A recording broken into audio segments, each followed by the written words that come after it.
네, 안녕하십니까? 성도 여러분, 조용한 새벽 시간입니다. 찬송가 84장 함께 찬양하면서 조금 더 새벽을 깨우도록 하겠습니다.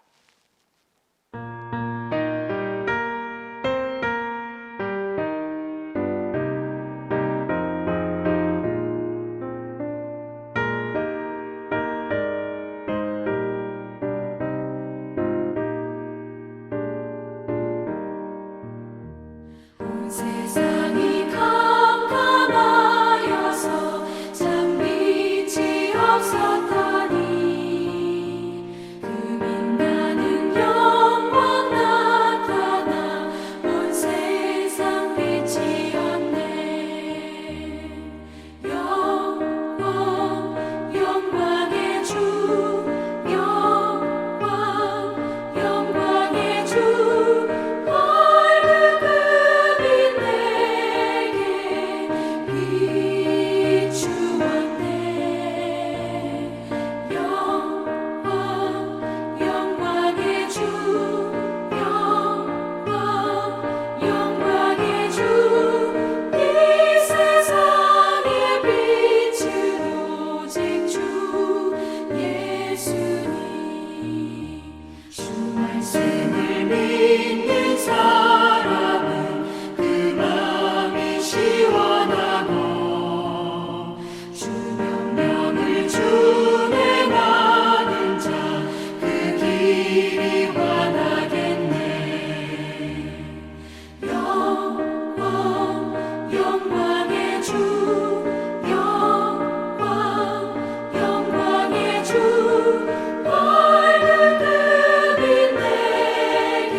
오늘 우리에게 주시는 하나님 말씀은 마태복음 4장 12절부터 25절까지의 말씀입니다. 예수께서 요한이 잡혔음을 들으시고 갈릴리로 물러가셨다가 나사렛을 떠나 스불론과 납달리 지경 해변에 있는 가버나움에 가서 사시니 이는 선지자 이사야를 통하여 하신 말씀을 이루려 하심이라. 일러스되 스불론 땅과 납달리 땅과 요단강 저편 해변길과 이방의 갈릴리여, 흑암에 앉은 백성이 큰 빛을 보았고 사망의 땅과 그들의 앉은 자들에게 빛이 빛이었도다 하였느니라. 이때부터 예수께서 비로소 전파하여 이르시되 회개하라, 천국이 가까이 왔느니라 하시더라. 갈릴리 해변에 다니시다가 두 형제 곧 베드로라 하는 시몬과 그의 형제 안드레가 바다에 그물 던지는 것을 보시니 그들은 어부라. 말씀하시되 나를 따라오라, 내가 너희를 사람을 낚는 어부가 되게 하리라 하시니 그들이 곧 그물을 버려두고 예수를 따르니라. 거기서 더 가시다가 다른 두 형제 곧 세베대의 아들 야고보와 그의 형제 요한이 그의 아버지 세베대와 함께 배에서 그물 깁는 것을 보시고 부르시니 그들이 곧 배와 아버지를 버려두고 예수를 따르니라. 예수께서 온 갈릴리에 두루다니사 그들의 회당에서 가르치시며 천국 복음을 전파하시며 백성 중에 모든 병과 모든 약한 것을 고치시니 그의 소문이 온 수리아에 퍼진지라. 사람들이 모든 앓는 자 곧 각종 병에 걸려서 고통당하는 자 귀신 들린 자 간질하는 자 중풍병자들을 데려오니 그들을 고치시더라. 갈릴리와 데가볼리와 예루살렘과 유대와 요단강 건너편에서 수많은 무리가 따르니라. 아멘. 예루살렘의 모든 아이를 죽였던 헤롯 왕이 죽었습니다. 그리고 그 아들 헤롯 안티파스가 대를 이어 분봉왕이 되었습니다. 그리고서 가장 먼저 한 것이 무엇이냐면은 세례요한을 잡아갔습니다. 그리고 세례요한을 죽입니다. 나중에 이 헤롯 안티파스가 예수님도 죽이는데 합류하지요. 그 아버지도 살인자였고 그 아들도 살인자였습니다. 아버지 거를 따라하는 그 아들도 둘 다 살인자였습니다. 무서운 현실이 아닙니까? 여러분, 그런 가운데에 예수님이 등장하는 겁니다. 예수님은 이제 세례요한이 잡혀갔다. 그리고서 예수님이 등장합니다. 예수님은 알고 계셨습니다. 하나님이시니까요. 아, 이제 세례요한이 죽는구나. 그리고 나서 예수님이 직접적으로 공생애에 이제 들어오기 시작한 겁니다. 예수님께서 자신의 갈릴리 동네에 들어오시면서 마태는 이렇게 표현합니다. 하나님 말씀을 이루려 하심이라. 선지자 이사야를 통해 하신 말씀을 이루려 함이라. 마태가 강조하고 있는 것은 하나님의 작정하신, 하나님이 하시고 하시는 일은 계속 이루어지고 있다. 마태복음의 특징이 그겁니다. 그걸 보는 거예요, 마태는. 그래서 이사야서 9장 1절부터 2절의 말씀을 통해서 인용하면서 하나님 말씀을 이루려 하고 있다. 이 갈릴리 땅에 빛이, 이 스불론 땅, 납달리 땅, 요단강 저쪽 이방의 갈릴리 땅이 빛으로 가득 찼다. 이건 하나님이 그때에 역사하고자 했던 계획이 이루어진 것이다 하면서 감격해서 말씀하는 거예요. 하나님이 하시는 일을 볼 수 있는 복된 눈이 있기를 축원합니다. 그냥 일어나는 현상, 일어나는 사건, 우연이라고 말하지 말고 거기서 하나님이 하시는 일들을 쫙 봐야 돼요. 그리고 그때도 하나님께 영광, 하나님께 감사, 하나님께 찬양 드릴 수 있는 우리 성도님 되기를 축원합니다. 여러분, 갈릴리 땅이 이방화 되었다는 거예요.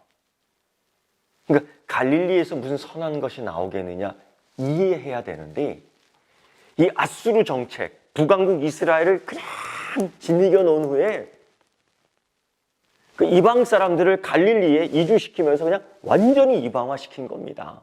그러니까 얼마나 이 유대인들이, 하나님의 자녀들의 생각이 피폐해졌겠어요. 이방인 도시가 된 겁니다. 그런데 이런 것들을 하나님이 회복시킨다는 겁니다. 여기가 첫 신호탄이에요. 신호탄 뻥 쐈는데 빛이 쫙, 이거를 마태가 지금 설명하고 있습니다. 그러면서 예수님께서 가버나움으로 이제 다시 가시면서 정말 하나님의 말씀을 선포하죠. 그 선포한 말씀이 여러분 놀랍게도 세례 요한이 했던 말씀입니다. 그게 뭐예요? 회개하라, 천국이 가까이 왔느니라. 뭘 의미하는 겁니까? 회개하라, 천국이 가까이 왔느니라. 하나님이 임재가 도래돼. 하나님이 임재하신다. 준비하라. 이렇게 표현하죠. 준비하라. 하나님이 오신다. 이렇게 표현해 볼까요? 준비하라. 그러니까 여러분, 그동안 400년 동안 하나님의 계시, 하나님의 말씀, 하나님의 선지자, 하나님의 예언자 없었습니다. 이때 세례 요한이 그리고 예수님께서 오셔서 회개하라, 천국이 가까웠느니라, 준비하라, 하나님이 오신다. 이런 말씀을 하신 겁니다. 그러니까 획기적인 거죠. 그리고 예수님께서 제일 먼저 하신 것은 이제 제자들을 부릅니다. 제자들을 만드는 작업들을 하는데 제일 첫 번째, 베드로와 그 형제 안드레죠. 이름 기가 막힙니다. 그들은 갈릴리 바다에서 어부를 했던 사람들이에요. 이 갈릴리 지역에서 큰 수산업을 했던 사람들입니다. 사업을 했던 사람들입니다. 여러분, 지금도 배 한 척이 비싸요. 그때는 굉장히 비싼 겁니다. 그런 것들을 가지고 그 갈릴리 수산업 사업을 했던 사람들입니다. 그런데 이들에게 예수님께서는 큰 사업 제안을 하나 하시죠. 사람을 낚는 어부의 일을 하자. 물고기 낚는 어부가 되지 말고 이제는 업종 변경을 한번 해볼까? 사업 제안을 합니다. 사람을 낚는 어부가 되자. 이 일은 여러분, 사람을 낚는 어부의 일은, 즉 육지의 어부가 되자라는 이 사업은 배가 필요 없습니다. 그물이 필요 없습니다. 믿음이 필요한 거고요. 말씀이 필요한 거고요. 순종이 필요한 겁니다. 놀랍게도 시몬 베드로와 그 형제 안드레가 그냥 반응합니다. 그리고 육지의 어부, 사랑하는 어부가 되기 위해서 지금까지 필요했던 도구, 지금까지 익숙했던 도구, 배와 그물을 버려두고 예수님을 따릅니다. 놀라운 겁니다. 과거를 버리고 예수님을 따르는 것, 이게 천국에 합당한 회개입니다. 그러니까 이들이 회개의 삶을 보여줬어요. 과거에 배와 그물을 버려두고 예수님을 따른다는 것은 새로운 차원의 삶으로 도입하는 거예요. 누구와 함께? 예수 그리스도와 함께. 그게 회개에 합당한 삶을 사는 겁니다. 이렇게 시작돼요. 4장 21절 22절 보면 또 다른 제자예요. 세베대의 아들 야고보와 그 형제 요한도 마찬가지입니다. 이들은 이후에 베드로와 안드레와 야고보와 요한, 핵심 제자가 됩니다. 이들도 배와 아버지를 버려두고, 베드로는 배와 그물을 버려두고, 이 세베대의 아들 야고보와 요한은 배와 가족을 버려두고 더한 거라고 생각이 됩니다. 망설임 없이 생업과 가족까지도 버리고 예수님을 따른다는 것은 마태복음에 있어서 제자도의 가장 기본적인 구조예요. 우리는 또 이렇게 생각하죠. 가족까지 버리는 저 파렴치한 그 의미가 아니고요. 가족까지도 버려두고 우선순위를 어디다 두느냐에 대한 시험입니다. 도전입니다. 제자의 삶입니다. 배와 아버지를 버려두고. 이게 마태복음에서는 마태의 제자도 패러다임이에요. 굉장히 중요한 제자도입니다. 여러분 생각 꼭 잊지 마시고 하십시오. 그러면서 예수님께서 이제 그 사역의 내용을 이 마태는 세 가지로 정리합니다. 예수님의 주 사역은 이렇게 했어요. 첫째, 갈릴리 사역을 보면 회당에서 가르치셨다. 구약의 말씀을 가지고 계속 하나님의 말씀을 전했어요. 다른 복음서 보면 이제 나중에 나오겠지만 옛사람은 이렇게 말했지만 나는 지금 이렇게 말한다 하면서 정말 하나님 나라에 대한 새로운, 아니 원래의 말씀을 그렇게 전했습니다. 두 번째, 가르치셨고 그런 천국 복음을 전파했습니다. 회개하라, 천국이 갖고 왔느니라.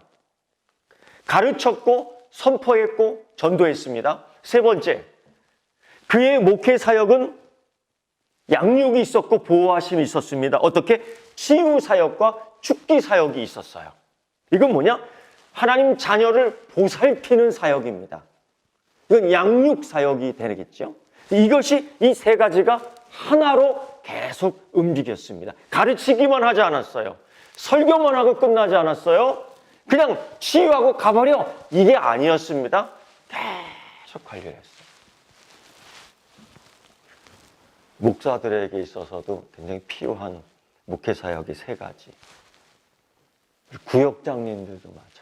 구역장님들, 우리 장로님들도 마찬가지. 우리 권사님들도 마찬가지. 안수 집사님들도 마찬가지. 이 세 가지 배워야 됩니다. 그리고 배운 거를 가르쳐야 됩니다.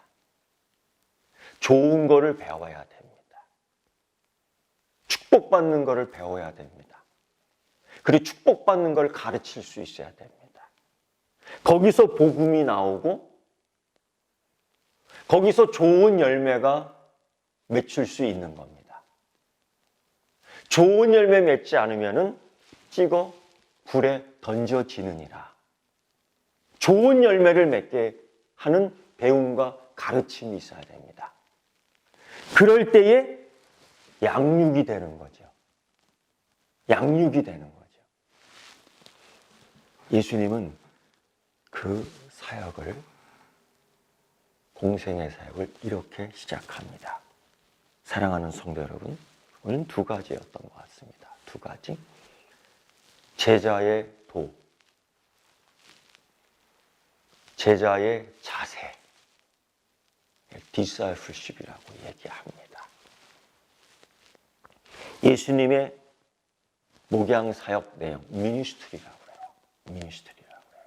이 두 가지가 예수님에게만, 목회자에게만 있는 것이 아니라 여러분에게도 다 함께 있는 겁니다. 여러분, 제 기도 제목 2021년도 하나가 있죠. 그게 뭐냐면은 우리 교회 성도들이 어떻게 하면 축복을 받을까? 축복받는 백성이 되게 할까? 그리고 좋은 열매를 맺는 백성이, 자녀들이 되게 할까? 사실 이게 기도 제목입니다. 그 방법이 여기에 있는 거죠. 그 방법이 여기에 있는 거죠. 예수님의 제자도 discipleship. 예수님의 목양 내용, 미니스트리 꼭 잊지 마시고 이것이 여러분에게 있어서 축복의 열쇠가 되는 겁니다. 이 열쇠 잊지 마시고 꼭 품어 가는 곳마다 축복의 문을, 은혜의 문을 열 수 있는 여러분 되기를 축원합니다. 기도하겠습니다. 온 땅의 모든 만물 주님 기다리네. 나무들 기뻐 소렸지. 산들도 주님 앞에 굽혀 절하며 메마른 땅 위에